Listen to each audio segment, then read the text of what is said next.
Mogaetso madimeke ha ora ga mogela gape le nna go la gago le itumedisang ke leo Express on SABC3 ke laboraro beke e ntse e tsamaya go a go pele ebile ke December boss. You know what the problem is with that though? People think too much about the wololoness of ke December boss and they forget about the dololoness of ke January boss. Let's help you manage your finances. We are continuing our financial discussion with Warren about debt and how to handle it over the festive season, what to do if you've got it and how to avoid it so that we can start 2017 on the best note possible. So I know there are a lot of people celebrating. Maybe they got a 13th check. Maybe they got a bonus back from SARS. Yeah. How do you recommend we approach those sorts of kind of unexpected bonuses at this time of the year? The nice thing about a bonus is that if you haven't planned for it and it has arrived, and I think nowadays it's quite tough to get bonuses from businesses.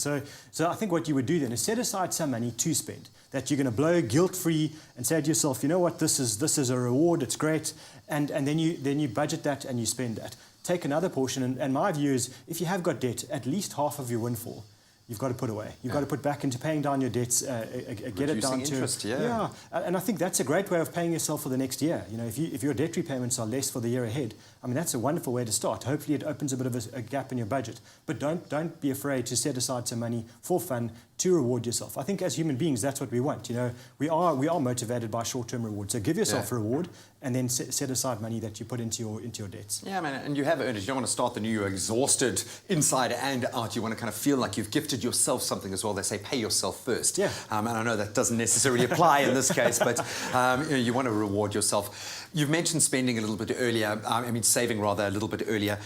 How do we adapt our thinking towards saving over this period? Can we kind of tap out a little bit? Do we need to focus more on saving? What are your thoughts? I think if you've got a toss-up between going into debt or saying, okay, I'm just not going to save this month, then I would say, okay, fine. If that's your reward, 1 month out of the year where you're not going to save, but you're not going to go into debt, then do that.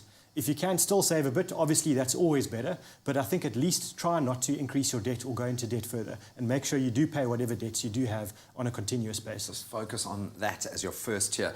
Any last little tips going into the festive season? I think, it's always going to be about a game plan. Set your game plan to say to yourself, this is my reward, this is what I can do, and it's guilt-free, I'm not stressing about it, but then with the rest of my money, I'm paying down debts, I'm managing my expenses, and I'm setting myself up correctly for the year ahead. And I think it's amazing, by this time next year, you'll see how much better your year will have been and how much better your life is.